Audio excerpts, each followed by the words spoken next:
ढोक्दिए हुनेवाला सासूजी ढोक्दिए अनि सन्चै हुनुहुन्छ नि तपाईँको छोरीलाई त सन्चै छ नि के गर्दै हुनुहुन्छ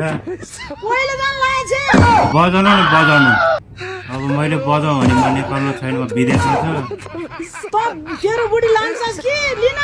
लिन आउने त भने कि सासूमा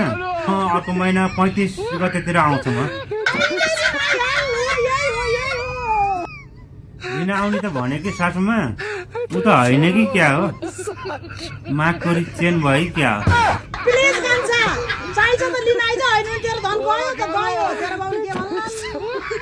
ए हुन्छ हुन्छ सासूमा हुन्छ हुन त धन त कहाँ त्यति सजिलो छ र जानलाई होइन मेरो बाउले त के भन्नु र टाटा गुड बाई गुड भन्छ अहिले के गरेको छ तपाईँको छोरी अहिले